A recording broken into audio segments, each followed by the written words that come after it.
Let's talk some tropics. As of 11 a.m. this morning, just a couple of minutes ago, we got Tropical Storm Melissa. So we now have our first cone forecast for this new named storm down in the Caribbean Sea.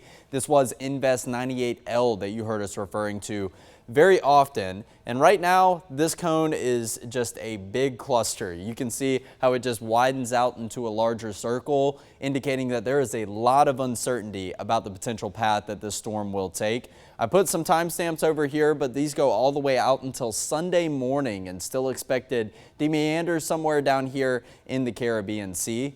It's very hard to see as well, but you can see it maybe some flashes of white through the holes in this tropical storm icon. Melissa is forecast to become at least a Category 1 hurricane. Right now it has winds of 50 miles per hour, central pressure of 1,003 millibars, and it's moving to the west at a pretty good speed right now, 14 miles per hour. It will continue to slow its motion over the next couple of days, and it's expected to take a turn up to the north, maybe even eventually to the northeast. But once we get into the weekend, the path that Melissa does take is going to be very uncertain.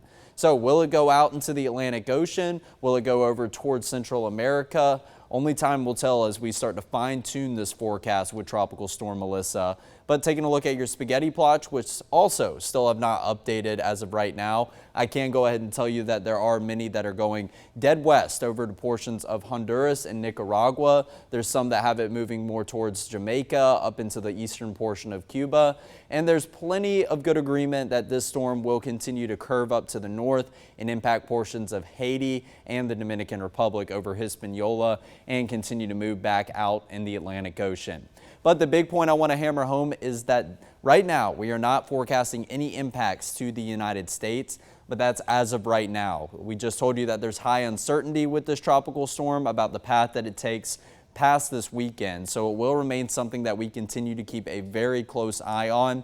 But as of right now, I think the main concerns are going to be down in the Caribbean, specifically Hispaniola and other areas like Cuba and Jamaica, which have already been outlined in tropical storm watches and even hurricane watches as of right now. But you can see that Melissa is currently located just to the north of Aruba. It is still a ways away from the United States, and it's not expected to really move too far over the course of maybe the next week in time. So we'll continue to monitor closely as we try to get a fine tuning of that cone forecast. Like I said, right now it's just a big old circle indicating that there are a whole lot of possible scenarios.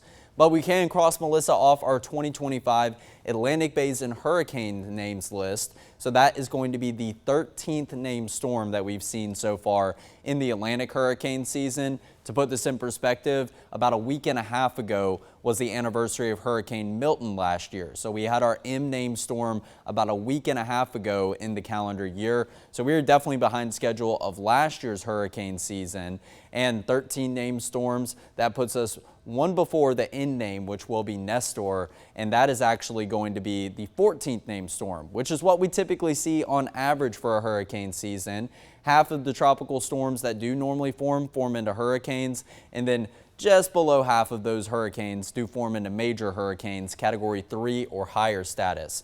This is what was forecasted for our hurricane season by Colorado State. 17 named storms, 9 hurricanes, and 4 of which are major hurricanes. Here's our numbers as of October 21st. 13 named tropical storms. So we're really close to that average of 14, but still a couple of named storms off what was forecasted. Four of which have formed into hurricanes. So less than a quarter of the named storm, or excuse me, less than a third of the named storms that have formed have strengthened into hurricane status. But probably the most staggering detail that you see, 3 out of those 4 hurricanes were major hurricane status, and still thankfully most of those remain fish storms, just stayed out in the Atlantic Ocean.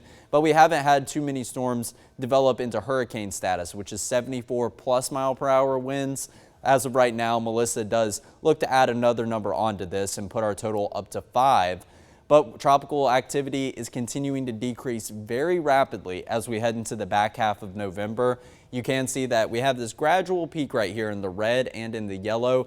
That's just before October 20th, which was as of this past Monday. We definitely see a significant drop off in the frequency of named storms and hurricanes as we go into the month of November. But hurricane season doesn't officially end until we get to November 30th, and we still can have tropical activity in the month of November. It's not completely impossible. So we'll continue to keep you updated with everything that you need to know, see if we start to get some of those numbers a little bit closer to average in what was forecast.